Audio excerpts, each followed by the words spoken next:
Muy bien, doctores, tengan todos ustedes muy buenos días. Yo soy el doctor Nils Alejandro Tonaca Tejerina, soy ginecólogo obstetra de profesión. Vamos a comenzar con la resolución de las preguntas de ginecología y obstetricia que fueron parte del examen de la residencia médica en esta gestión 2024. Se denomina amenorrea cuando la menstruación prolonga su ausencia más de 90 días, un ciclo menstrual, 45 días, dos ciclos menstruales o ninguno es correcto. Pueden utilizar el chat si desean para sus respuestas.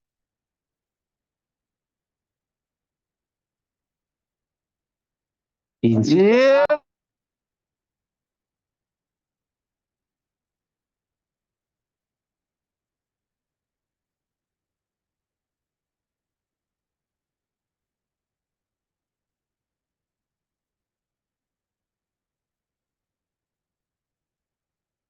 Amenorrea se denomina al lapso por el cual hay una ausencia de menstruación por 90 días o más, ¿sí? Hay que distinguir las causas fisiológicas por las cuales puede haber una amenorrea, ¿no? Como es la niñez, la etapa del embarazo y también la etapa que se llama de la menopausia. Las amenorreas pueden ser orgánicas, pueden ser funcionales, primaria y secundaria, es decir, si la paciente nunca ha tenido reglas o si ya las tenía y se cortaron, ahí se llama secundaria, pueden que ser de causa endocrina o por un órgano afectado.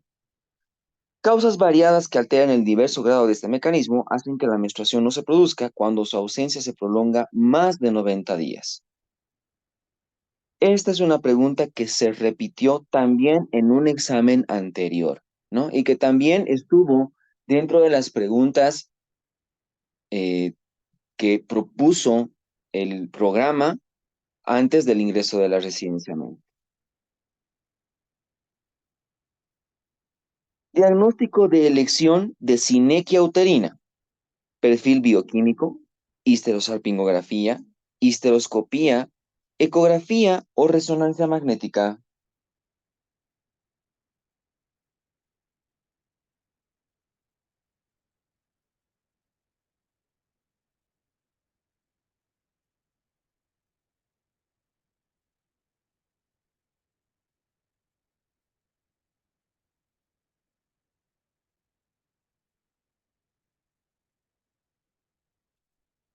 La sinequia uterina, también denominada síndrome de Asherman, puede clasificarse en mínima, moderada y severa. Esto en función a la oclusión de la cavidad endometrial entre un 25%, moderada para un 25 a 75% o severa más del 75%. No solo el diagnóstico de elección es la histeroscopía, sino que también el tratamiento de elección es con histeroscopía, ¿sí? También de todos modos se puede utilizar para el tratamiento dispositivo intrauterino y hormonoterapia en función a estrógenos, ¿ya? Pero, que se llama la histeroscopía, permite la sección bajo visión de las firmes adherencias, ¿no? Entonces, el diagnóstico y el tratamiento se hacen en función a histeroscopía.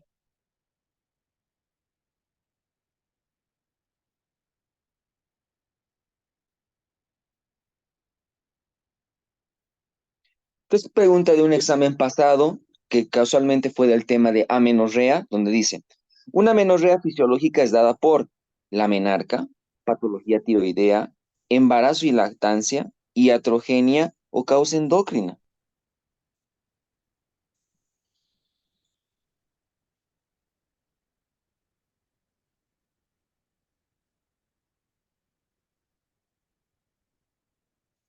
Sí, la respuesta es embarazo y lactancia, ¿no? Podía haber sido la niñez y la menopausia también desde el punto de vista fisiológico. Otra pregunta de examen pasado en función a el capítulo de amenorrea. Agresión o adherencias a nivel endometrial postlegrado intenso y produce amenorrea. Estamos hablando del síndrome de Kalman, Asherman, Rokitansky, silla turca vacía o polimorfismo.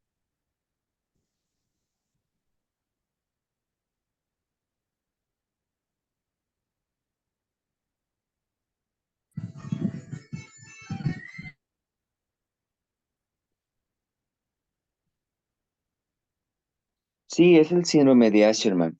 Aparentemente el patrón es que les preguntan algo sobre amenorrea y les gusta algo en función al síndrome de Asherman o a las sinequias uterinas. Pregunta.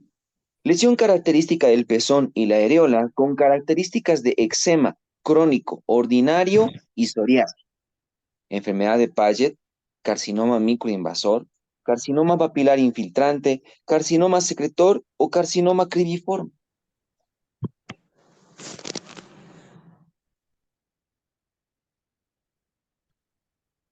Doctora Ada, por favor, su micrófono, si nos pudiera ayudar.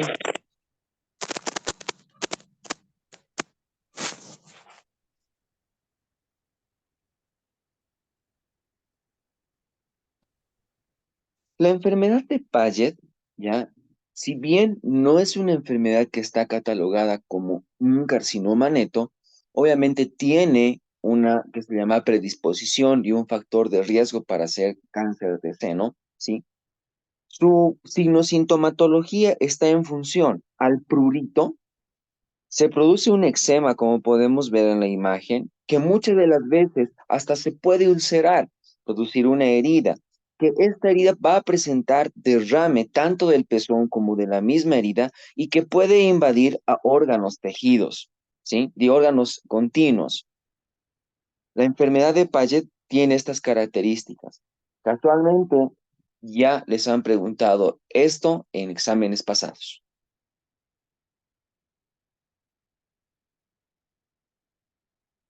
Tomando el tema de cáncer de seno, tenemos en cuenta otras preguntas de exámenes pasados. Tomando en cuenta las hormonas en el embarazo, uno de los siguientes ejerce acción protectora sobre contra el cáncer de mama. Prolactina, estradiol, folículo estimulante, estriol u hormona luteinizante.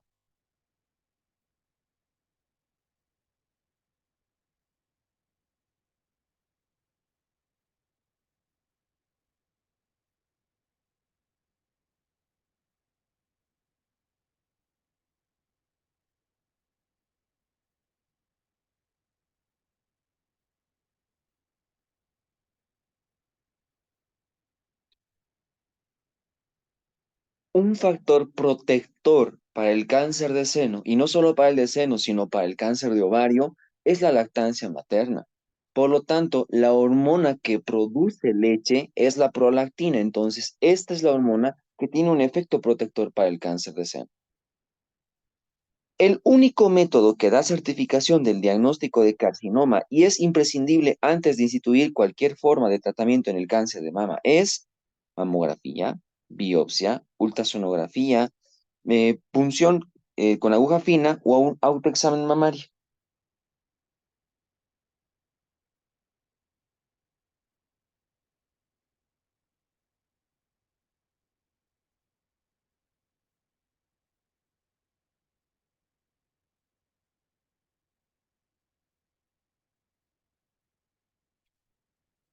La biopsia es lo que da la característica para el diagnóstico en función al cáncer de seno. Si bien es sugestivo, no es que no podamos utilizar todas las otras armas que vemos en los incisos, pero la biopsia es prácticamente la mandatoria. Marque la respuesta correcta. Cuando se habla de factor genérico en el cáncer de mama y queremos identificarlo, ¿qué marcadores tumorales Como Braco. pediría a la paciente? CA 125, CA 19,9, BRCA 1 y 2, P56 o el CA 125 y 15,3. 19,9 es de ovario.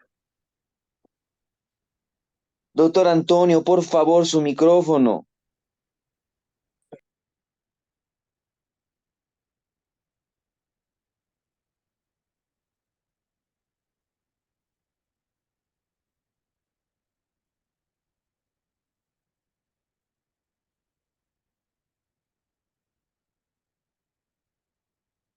Los genes BRCA1 y BRCA2 son más que se llama efectivos para cáncer de seno.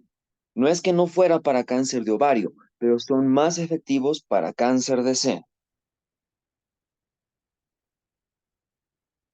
Otra pregunta de examen pasado. Cuando se presenta una lesión a nivel del pezón de aspecto clínico eczematoide o erosivo asociado a un carcinoma intraductal o invasor de la glándula subyacente, se denomina enfermedad de Paget, carcinoma intralobulillar, carcinoma papilar, apopinosis de Toriz. Doctora Gladys, por favor, su micrófono. Deberías llevarte un tomatólogo, vamos, llévate un tomatólogo. Doctora Gladys, por favor, su micrófono. Doctora Gladys, por favor, su micrófono.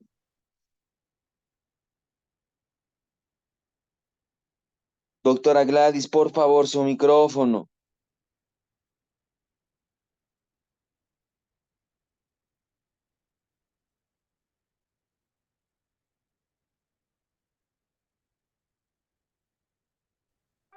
Bueno, pregunta que se llama similar a la que ha entrado este año. Enfermedad de Paget. Doctora Gladys Vega, por favor, le ruego su micrófono. Hasta las 11, practican. Capaz me voy a quedar ahí esperándole, o es que me tengo que venir y volver. Doctora Gladys, por favor, su micrófono.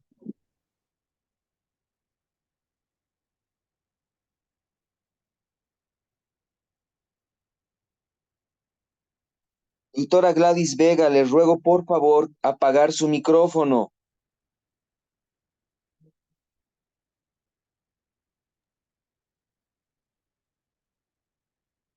Otra pregunta. Es el antígeno sérico que se ha convertido en el principal marcador tumoral del cáncer epitelial de ovario. A. Antígeno carcinoembrionario, proteína epidimal humana, CA-125, alfa-fetoproteína o CA-2729.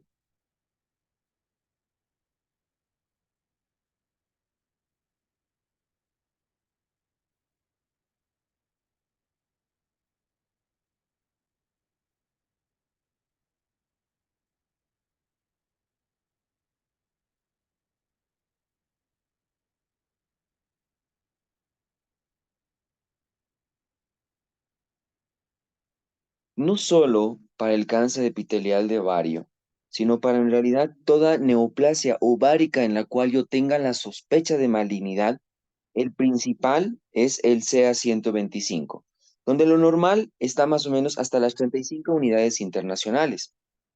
Para endometriosis también puede ser, pero que no sobrepase su valor de 100. Valores superiores a 100 unidades internacionales serían sugestivos para una neoplasia maligna en función ovario. Pero también podemos utilizar proteína epidermal humana, el carcinoma antígeno embrionario, alfa-fetoproteína, CA-2729, con autrofina coriónica en aquellos que sean con perspectiva de carcinoma en función a embarazo. Que se llama, podemos pedir LDH o hasta proteómica, pero el principal es CA-125.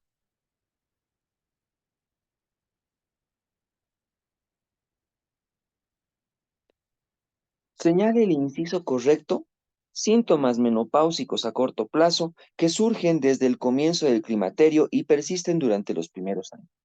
Irregularidad menstrual, dispareunia, incontinencia urinaria, alteración de la piel o pérdida ósea.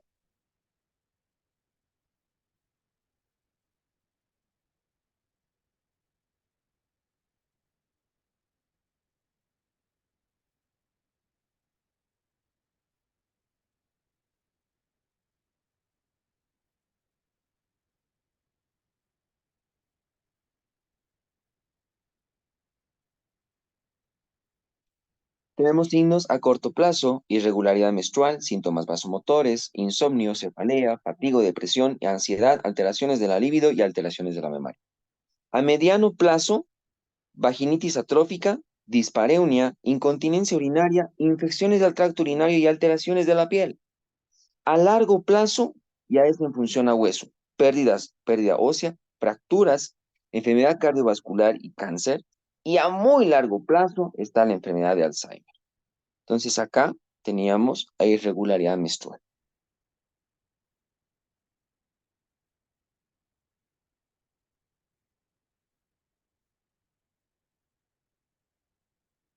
Uno de los siguientes no es causa de metrorragias posmenopausia: hiperplasia endometrial, miomas subserosos, cambios proliferativos, pólipos uterinos y cáncer endometrial.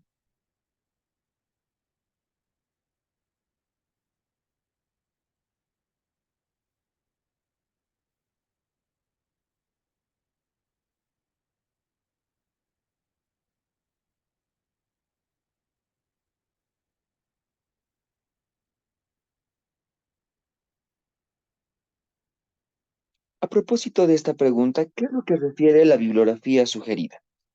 Las metrorragias de la posmenopausia se deben a hiperplasias endometriales en un 15%, endometrios atróficos en un 45 a 50%, esto es lo más, cambios proliferativos en un 10%, pólipos uterinos en un 10%, miomas submucosos en un 10% o cáncer de endometrio entre 5 a 10%. ¿Ya? Prácticamente en función a los cambios proliferativos, los pólipos, los miomas y el cáncer de endometrio parecerían tener la menor casuística, ¿no? ¿Qué se llama? Pero estamos hablando de miomas que son submucosos. Acá la respuesta es subserosos porque están fuera de la cavidad endometrial, entre comillas.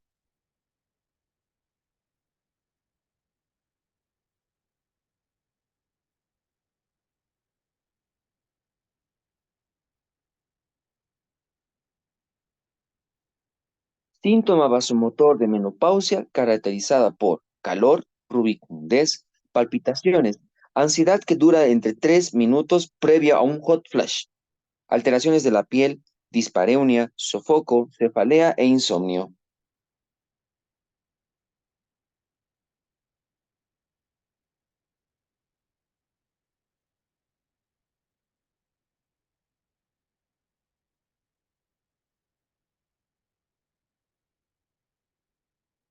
El sofoco es la sensación brusca, recurrente y transitoria de calor y rubicundez, acompañada de palpitaciones, ansiedad y sudoraciones variables, que se experimenta fundamentalmente en cabeza, cara y parte alta del tronco.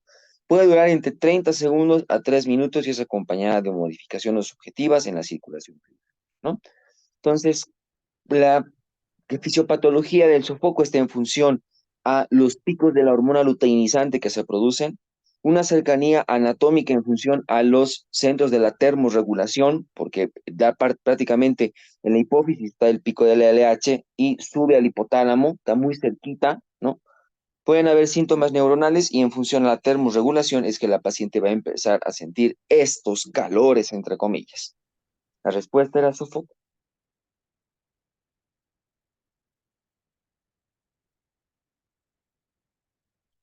En función a climaterio y menopausia, puesto que en este año han entrado 3 preguntas, vemos preguntas también de examen pasado. Indique el factor de riesgo no modificable a la aterosclerosis coronaria, tabaquismo, hipertensión arterial, menopausia en mujeres, diabetes mellitus o LDL de colesterol elevados.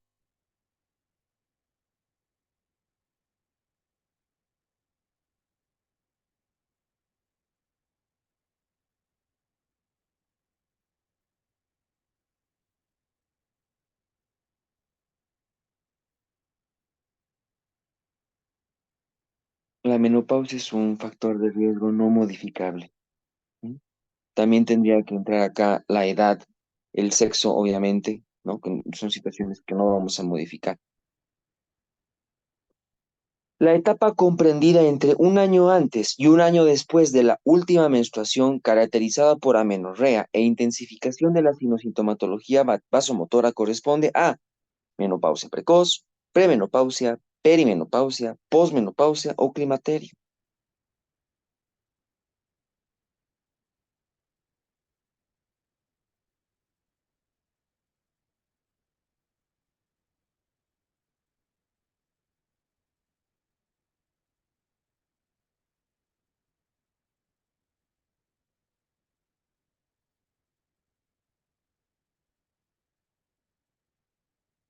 La respuesta era perimenopausia porque nos decía que es de un año antes o hasta un año después. Otra pregunta de examen pasado, parece que el climaterio sí preguntan, ¿ah? En la osteoporosis, la administración prolongada de los siguientes fármacos no es de riesgo: anticonceptivos, heparinas, anticonvulsivantes, hormonas tiroideas. Doctora Daniela, por favor, su micrófono.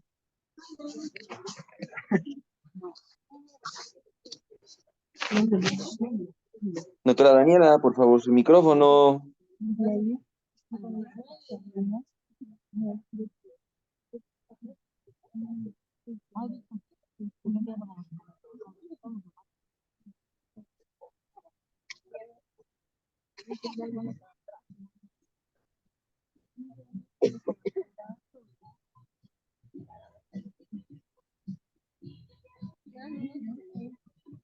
Bien, la respuesta era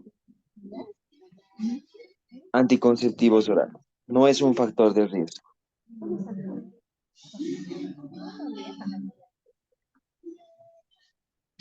Pregunta.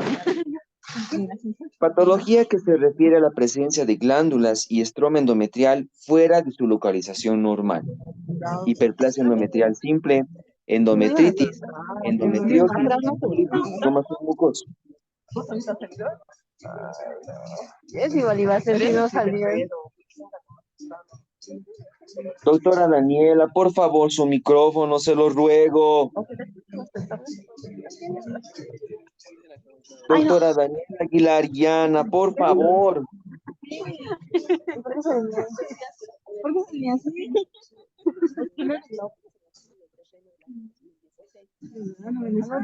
Sáquela, doctor. Sáquela, doctor.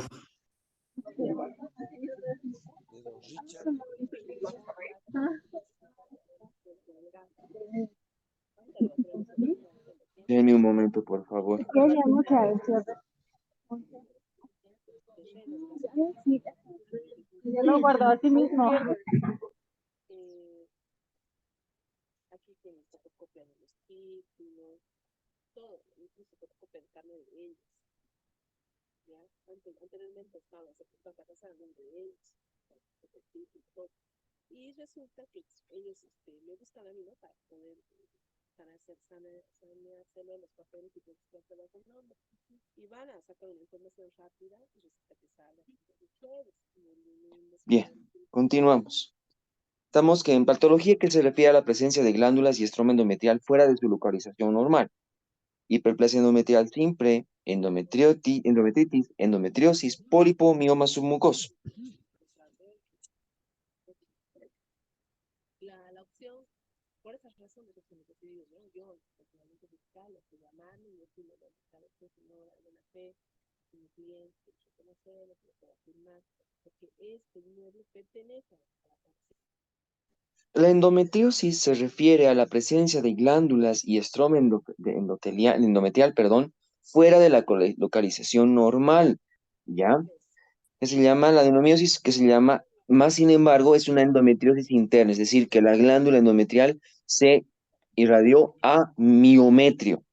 Ahí se denomina adenomiosis. Su frecuencia de aparición más o menos está entre los 25 a 35 años y el factor socioeconómico es muy importante. Se dice que son en pacientes más delgadas, de que se llama de alto estatus económico, característica la endometriosis. La respuesta es endometriosis. Entonces yo, o sea, me he molestado porque yo tal vez no es el anterior, Al doctor Kristen y a la doctora Cintia, por favor, sus micrófonos. el año 2016 lo compro, después del año, ¿qué año ha sido? De la 19 o 20, Sí, pero En un momento, otra vez voy a parar la una pareja ya, compartir. tal vez ellos lo han lanzado.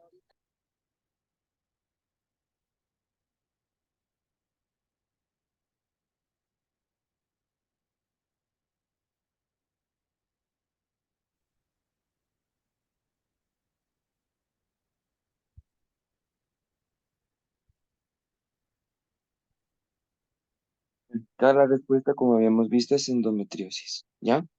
Pregunta de examen pasado. Se define como endometriosis externa a tejido endometrial en el interior del músculo uterino, tejido funcionante en el interior del útero, tejido endometrial en cualquier órgano de la economía, tejido endometrial que no corresponde a las hormonas femeninas o tejido funcionante en la cara externa del útero.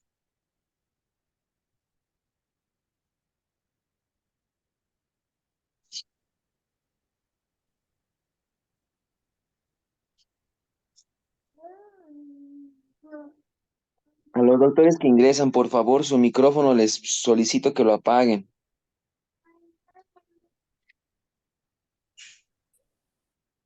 Y sí, tejido endometrial en cualquier órgano de la economía era la respuesta.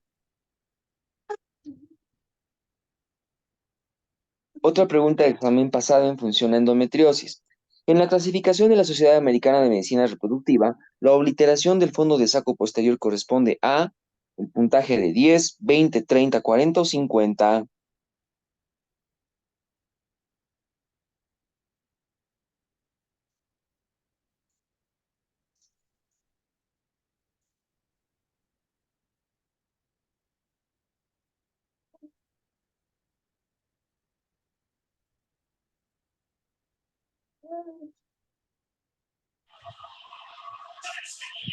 La respuesta era grado 40, ¿no? La obliteración del fondo de saco posterior. Gran puntaje. Otra pregunta de examen pasado. Parece que endometriosis también es un tema importante.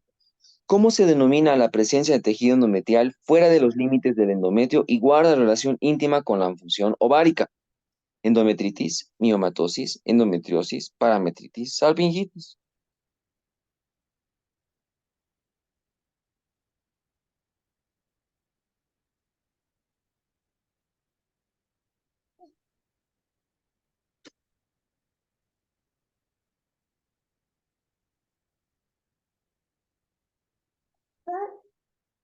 La respuesta endometriosis.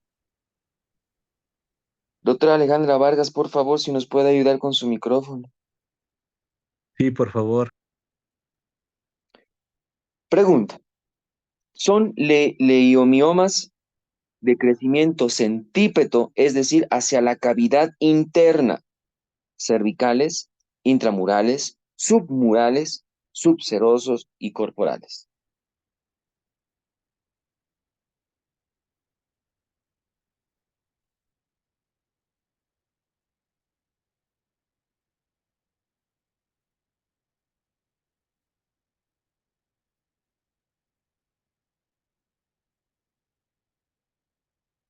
En función a la clasificación de los miomas, su bibliografía ya se adhiere a la clasificación de la FIGO, ¿no? Que es la Federación Internacional de Ginecología y Obstetricia, y que se llama, habla de los miomas que son submucosos, aquellos que son intracavitarios o más, que al menos el 50% que se llama, tiene una característica de tener un contenido intramural, ¿ya? O que se llama el endometrio esté afectado, ¿no? Entonces tenemos el 0, el 1 y el 2 a los principales en función a los submucosos. Entonces ellos les han variado la respuesta nada más como submurales, ¿no? Pero ¿qué se llama? En realidad son submucosos, ¿no?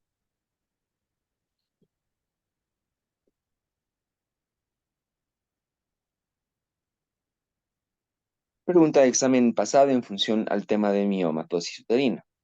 ¿Cuál de los miomas puede presentar degeneración mixoide? Submucosos, subserosos, intramurales, cervicales o intraparietales.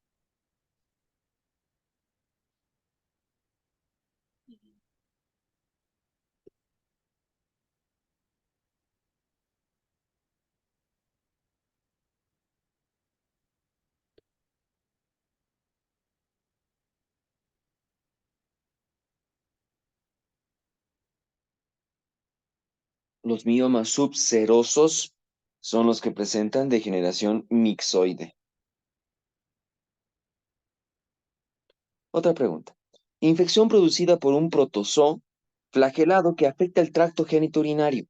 Vaginitis, tricomoniasis, vaginitis citológica, lesiones o vaginosis bacteriana.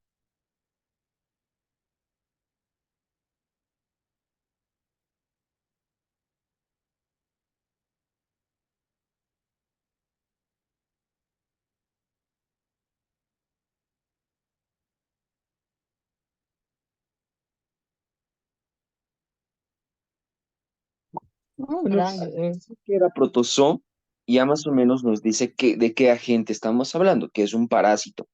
De todas las respuestas, tricomoniasis era la que es justamente el parásito, que este invade ectocervix, vagina y uretra. Por lo tanto, va a producir síntomas cervicales, vaginales y del tracto urinario, ¿no? Entonces, este es el que va a producir.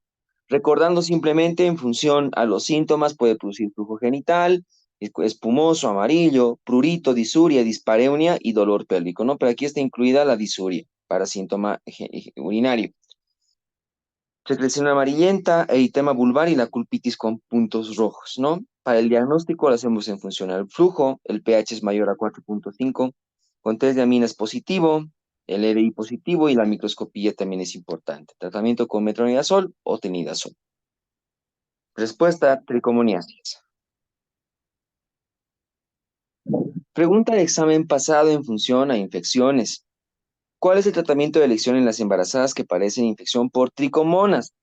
Óvulos de nistatina, óvulos de metronidazol, penicilina, ya sea sódica o benzatínica, o ampicilina 500 microgramos o miligramos.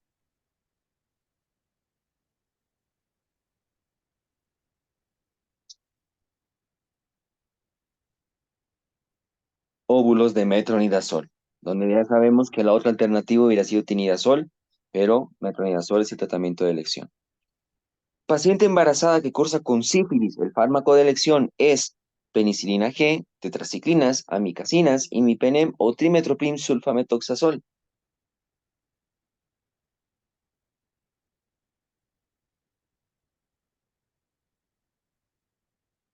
Penicilina, tratamiento de elección. Otra pregunta. Origen embrionario de la vulva. Mesodermo, ectodermo, endodermo, endodermo y mesodermo o ectodermo y endodermo.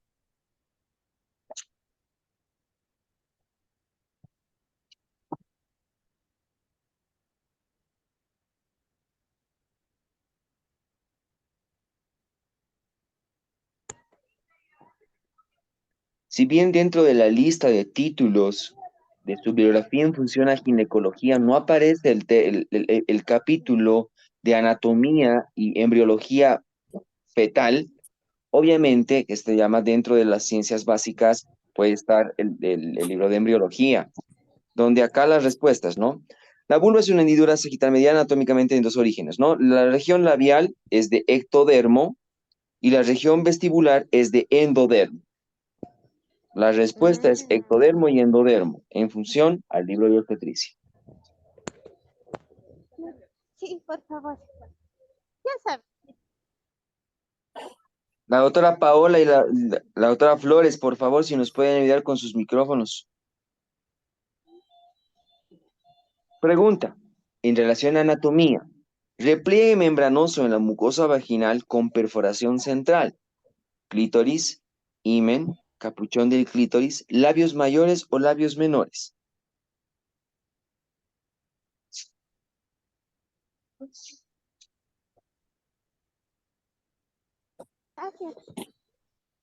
Vuelvo a recalcar, la pregunta no está dentro de los acápites que sugiere para los temas, pero obviamente en anatomía entra.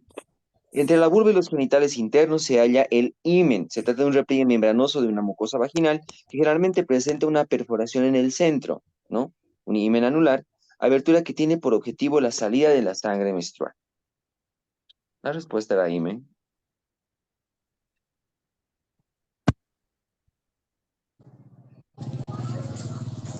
El agente tensioactivo o surfactante se sintetiza en la semana 20, semana 34, semana 24, semana 12 o semana 18. Doctora Paola, por favor, su micrófono.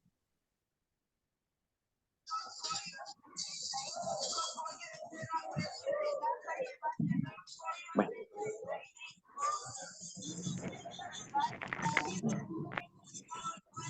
Crecimiento y fisiología del feto. El sistema respiratorio se desarrolla a partir de la faringe, la semana número 6 de amenorrea. Se forman progresivamente la laringe, tráquea, bronquios y alvéolos. Estos últimos comienzan a completar su formación alrededor de la semana 28 y finalizan después del nacimiento. La respuesta es la semana 28. Permítame un momento, voy a silenciar a los que están, por favor.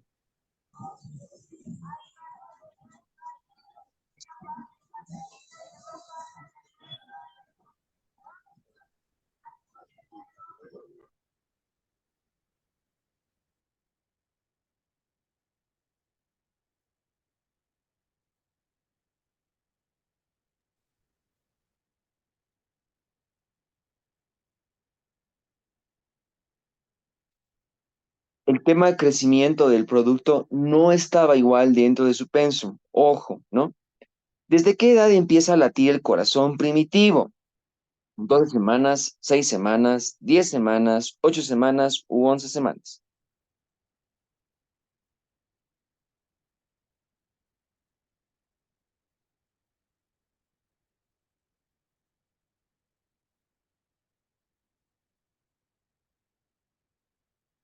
Pregunta que del mismo modo en función a obstetricia no está en función a sus acápites, por embriología debe estar. Desde la sexta semana de amenorrea comienza a latir el tubo cardíaco primitivo. A partir de la sexta semana es posible visualizarlo con ecógrafos de tiempo real transvaginales. Sexta semana.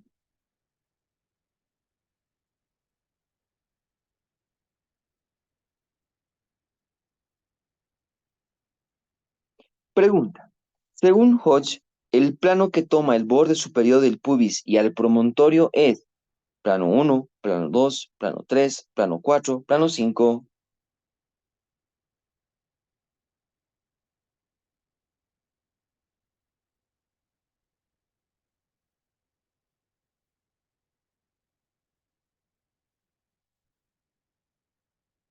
Tenemos cuatro planos de Hodge. El primero consiste justamente en el conjugado anatómico, que es del promontorio al borde superior de la sínfisis del pubis.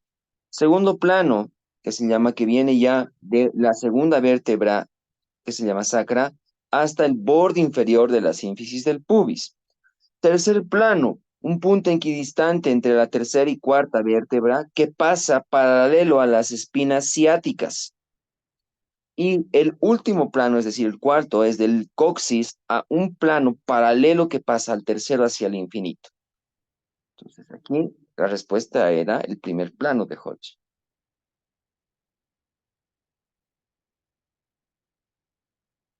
¿Cuál es el método diagnóstico de certeza de embarazo gemelar? Examen físico, maniobras de Leopold, radiografía, biopsia placentaria o la ecografía.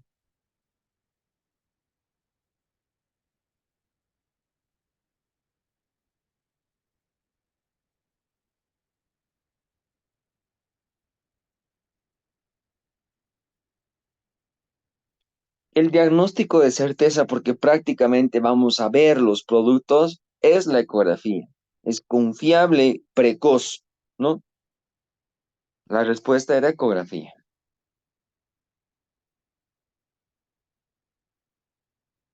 En función a embarazo gemelar, pregunta examen pasado. El embarazo múltiple es bicorial biamniótico cuando la división está en las primeras 24 horas, cuando está en las 72 horas, a los 7 días, a los 13 días o a los 11 días.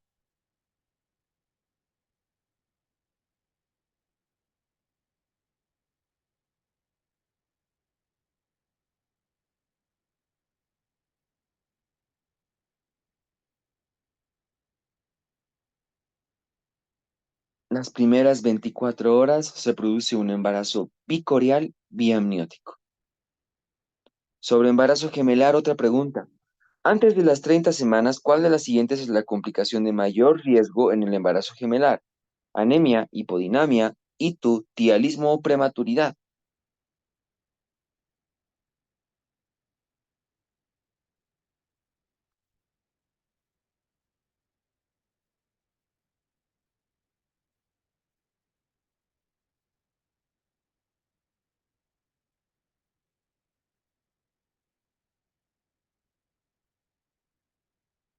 No solo antes de las 30 semanas, hasta inclusive la 36, la complicación más importante siempre es la prematuridad del embarazo gemelar.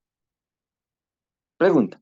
¿El sitio de implantación de embarazo ectópico más frecuente es la ovárica, abdominal, cervical, intralamentaria o tubárica?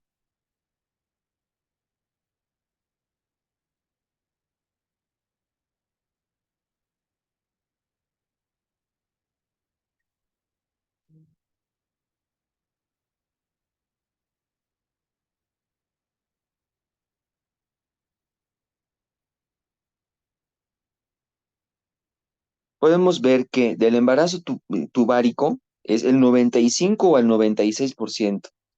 De estos, El intersticial es 2%, el ísmico es 12%, lo más frecuente en la ampolla de la trompa en un 80% y un 5% en las fimbrias. Luego bien, la abdominal 1%, la cervicuterina 0,2%, la ovárica 0,2%. ¿Cuál es lo más frecuente? Tubárica. Y de las tubáricas, la ampular, o de la ampolla, es el más frecuente.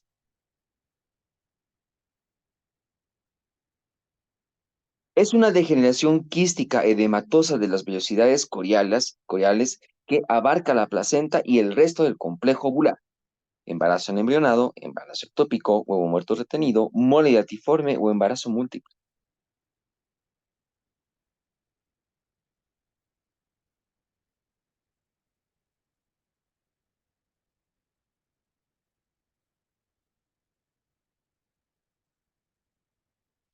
La mole latiforme es una mola vesicular, mola en racimo o mixoma placentario. Es una degeneración quística edematosa de las vellosidades coriales que abarca la placenta y el resto del complejo ovular, ¿no? Función también veremos que hay dos tipos de enfermedad toxolástica gestacional en función a las vellosas y a las no vellosas. Dentro de las vellosas están tanto la mola completa como la mola parcial y la mola invasora. Es decir, cuando ya hablamos que hay en relación a las vellosidades coriales, pueden ser una de las tres. Si fueran no vellosas, sería el coriocarcinoma y el tumor del sitio placentario. La respuesta era mola datiforme. En función a hemorragias de la primera mitad del embarazo, preguntas de exámenes pasados. ¿Cuál es el posible diagnóstico de una paciente con retraso menstrual de 8 semanas que presenta escaso sangrado genital oscuro con dolor abdominal en fosa ilíaca derecha y presencia de tumor parauterino? Aborto incompleto, embarazo ectópico, mole actiforme, apendicitis aguda o embarazo pretérmino.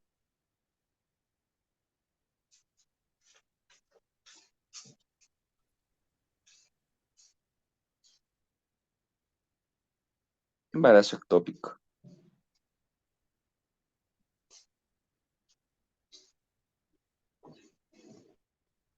Muy bien, doctores. Este ha sido el examen, las preguntas, perdón, que han ingresado en función a la residencia médica por parte del Servicio de Ginecología y Obstetricia, ¿ya? Eh, el 70 o 75% de las preguntas que ingresaron fueron preguntas gruesas, ¿no? Preguntas que no les han hecho en función a algo muy rebuscado, ¿no? Prácticamente definiciones o subtítulos grandes. Algunas de las preguntas que se llama no estuvieron, si bien en su plan o en los capítulos de la bibliografía que se requiere, pero estaban complementarias tanto a anatomía como embriología. El 92% de las preguntas estuvieron relacionadas o por lo menos presentadas tanto en los cursos del SIM para esta gestión, ¿no? Entonces yo que se llama Los Doctores, que son nuevos, les sugiero ingresar al SIM porque prácticamente hemos tenido un buen acápite, hemos abarcado muy bien y hasta con profundización las preguntas que realizamos, que se realizaron, perdón, en este examen de en el examen de este año. Alguien me pregunta, ¿dónde encuentro los temas que están en el plan? Antes, cuando sale la convocatoria para la residencia médica, sale la bibliografía que tienen que leer y sale con los temas que tienen que leer en función a su bibliografía. Todo lo que es logístico en función a costos, planes y todo lo demás, lo van a discutir con administración.